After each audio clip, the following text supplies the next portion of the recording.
Para muitos, a chegada de um novo filho é uma notícia maravilhosa. O sonho de muitos casais que querem construir sua família. Existe muita emoção envolvida e todos ficam ansiosos pela chegada deste novo integrante, cheios de expectativa para o seu futuro. Como ele será? Quais serão seus talentos? Quais serão seus sonhos? Será que vai se tornar médico? Ou quem sabe um esportista, um artista? Será que vai ser uma criança agitada, brincalhona? Ou vai ser mais quieta, talvez tímida? Vai ir bem na escola? Ou vai dar trabalho? Estas podem ser dúvidas que vão habitar a mente de futuros pais enquanto aguardam pela chegada de um bebê que já está a bordo. Michelle e Robbie Wall foram contemplados com essa emocionante notícia de que havia um bebê a caminho e ficaram muito felizes com isso. Afinal, já eram mais velhos e tinham uma boa estrutura para receber esta nova vida. E eles provavelmente tiveram a mente habitada por essas dúvidas sobre como aquele bebê seria e quem ele se tornaria. Dúvidas mergulhadas num sentimento de alegria e positividade, onde você sempre pensa nas melhores possibilidades.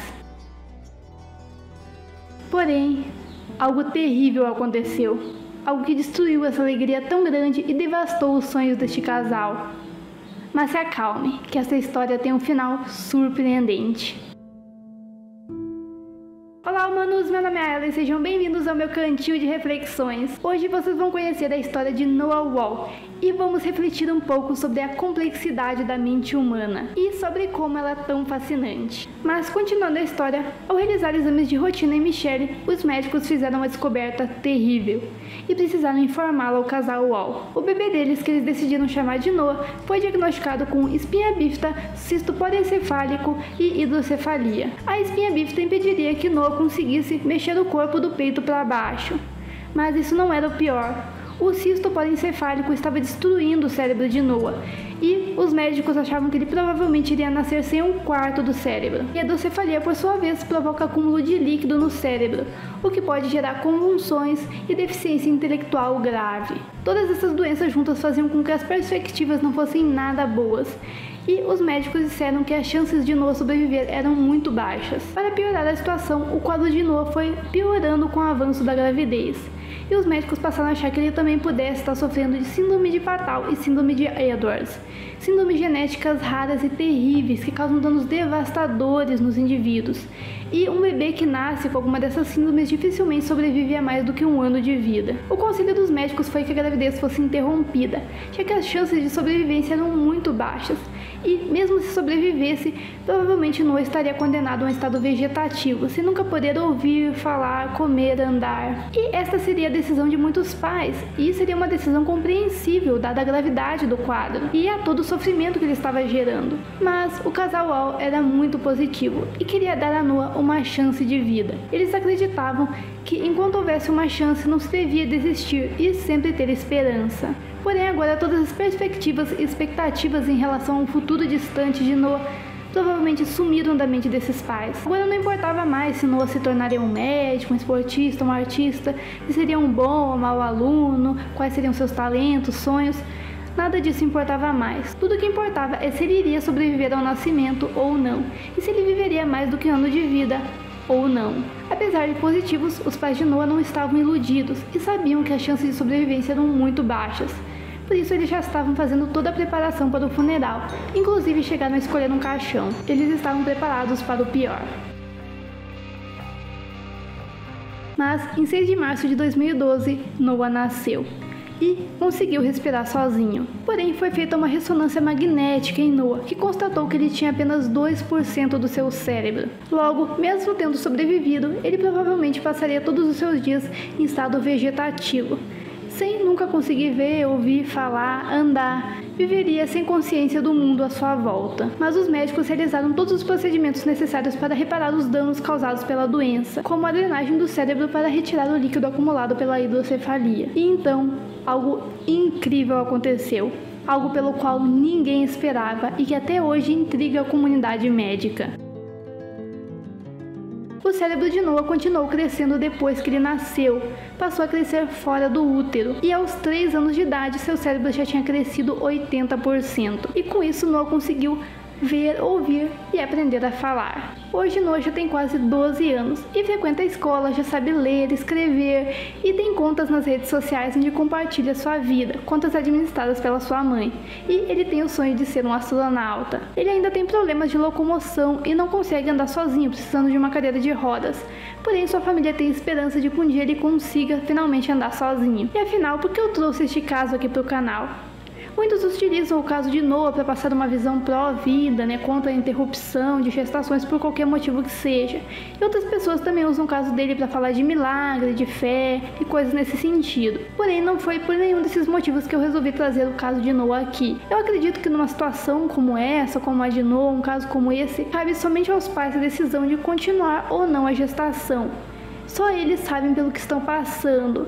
E quem está de fora, não cabe a quem está de fora julgar. A decisão deles deve ser respeitada, independente de qual seja.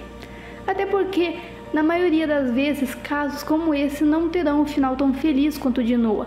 Na maioria das vezes, casos assim, o bebê não vai sobreviver muito, talvez nasça já sem sobrevivência ou sobreviva muito pouco. E se sobreviver bastante, pode ter uma vida muito difícil com muito sofrimento.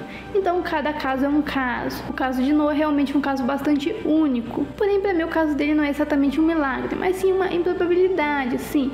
Mas que também mostra o quão pouco sabemos sobre o cérebro, o quanto ainda temos muito a descobrir sobre esse fascinante órgão que está aqui dentro da gente. Porque o cérebro é uma das coisas mais complexas que existe, sabemos muito pouco deste órgão. Para você ter uma ideia, a gente sabe mais sobre o sistema solar do que sobre o nosso próprio cérebro. Utilizamos o cérebro para aprender sobre o sistema solar, mas ao mesmo tempo sabemos tão pouco sobre ele, sobre este órgão que está aqui, em nós, dentro da gente.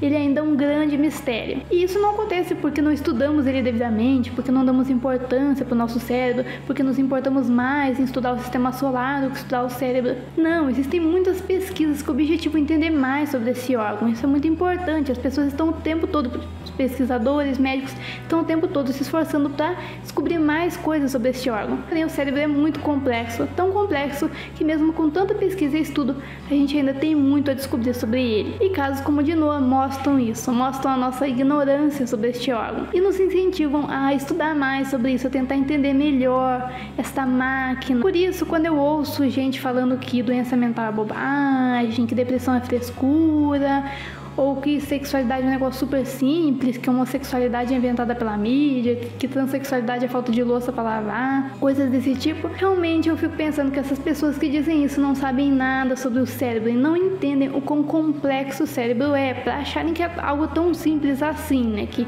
o cérebro é uma coisa tão simples de entender. Mas não é, quando se trata de cérebro tudo é possível. E nós, indivíduos, somos muito complexos. Afinal de contas, o cérebro guarda a nossa informação. E nós somos seres complexos, a gente não é tão simples assim de entender. E o nosso cérebro ele é muito plástico, e até hoje a plasticidade do cérebro é algo que intriga os pesquisadores, pois é fascinante a capacidade que o cérebro tem de se remodelar, de se recuperar, principalmente em pessoas mais jovens. E chega a ser bizarro como uma pequena lesão no cérebro pode causar danos devastadores ao indivíduo, ao mesmo tempo que danos grandes, ou até casos como o de Noah, que nasceu praticamente sem cérebro, você tem uma recuperação incrível. Existem casos de pessoas que têm metade do cérebro retirado, o hemisfério inteiro do cérebro retirado, e mesmo assim conseguem ter uma vida normal, onde a parte que fica compensa a parte que foi retirada. E sim, isso existe uma cirurgia que literalmente tira um hemisfério inteiro do cérebro, e é algo que eu posso falar mais num vídeo, é um tema interessante aí. Então, me lembrem aí de fazer um vídeo sobre esse assunto. O lado bom é que todo dia os cientistas estão fazendo novas descobertas sobre o cérebro e aprendendo mais sobre essa fascinante máquina que está aqui na gente, que guarda a nossa informação. Todo dia são feitas novas pesquisas e novas descobertas. Estamos sempre aprendendo algo novo. No caso de Noah, é como se o seu cérebro não tivesse conseguido se desenvolver no útero por causa de todas as doenças que ele tinha, e depois que essas doenças foram tratadas, o cérebro finalmente conseguiu se desenvolver fora do útero. E se sabe que certas partes do cérebro são mais fundamentais do que outras, então isso também é algo a ser levado em consideração. A gravidade de um dano no cérebro não está necessariamente no tamanho da lesão, mas sim onde essa lesão foi, que parte foi afetada. Dependendo da parte, pode gerar danos terríveis ao indivíduo, Porém, dependendo da parte, isso, mesmo sendo uma lesão grande, isso pode passar completamente despercebido e não causar nenhum prejuízo significativo à pessoa. Também existe a questão do cérebro ser muito moldável na juventude e perdendo essa capacidade com a velhice. É como se o cérebro fosse uma massinha de modelar, que quando nova é bastante elástica, bastante maleável, moldável, e mesmo que você retire uma pequena parte dessa massinha, você consegue moldar ela e voltar à forma que ela tinha antes, e você nem nota aquela parte que foi tirada. Porém, uma massinha mais antiga vai perdendo essa capacidade, vai se tornando mais dura e quebradiça. E se você cortar uma parte, você não vai conseguir moldar ela de novo, de forma a recuperar a forma antiga. Assim é no cérebro. No cérebro jovem, ele consegue se recuperar. Porém, à medida que a pessoa vai envelhecendo, vai perdendo essa capacidade e vai ficando mais difícil do cérebro se recuperar de lesões. Por isso que pessoas jovens, quando sofrem um AVC, conseguem se recuperar com muito mais facilidade que pessoas mais velhas. Um cérebro jovem consegue se moldar e se recuperar dessa lesão causada pelo AVC. Já um cérebro mais idoso tem mais dificuldade, é mais difícil essa pessoa conseguir se recuperar. E no caso de Noah, como ele era um recém-nascido, o cérebro dele ainda estava muito moldável, maleável, então era mais fácil ele se recuperar de todos os danos causados pelas doenças ali no período de gravidez. E também temos que levar em consideração os estímulos do ambiente. Várias pesquisas atuais apontam que o nosso emocional influencia no nosso corpo, seja no nosso fisiológico, porque sim, o nosso emocional ele influencia no nosso sistema imunológico. Quando nós estamos mal, não estamos bem, isso prejudica o nosso sistema imunológico, fazendo com que a gente tenha menos proteção a doenças, fique mais frágil, pegue doenças com mais facilidade, tenha mais dificuldade de lidar com as doenças quando elas entram. Quando a gente está emocionalmente bem, nosso sistema imunológico se fortalece e a gente adoece com menos facilidade.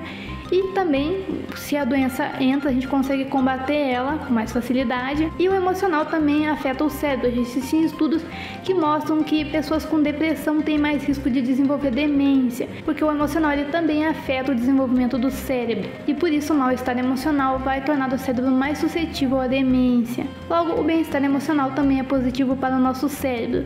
E quando você está bem, seu cérebro consegue se desenvolver melhor, se tornar um cérebro mais saudável e consegue lidar melhor com danos neurológicos. E mais ainda, fatores como alimentação e estímulos positivos são essenciais para o desenvolvimento neuronal. E crianças que têm uma boa alimentação e são bem estimuladas com brincadeiras, jogos, histórias, música, dança, natureza, tudo isso, elas conseguem se desenvolver melhor o seu cérebro e atingir níveis maiores de inteligência. E isso também conta para crianças que nascem com alguma deficiência.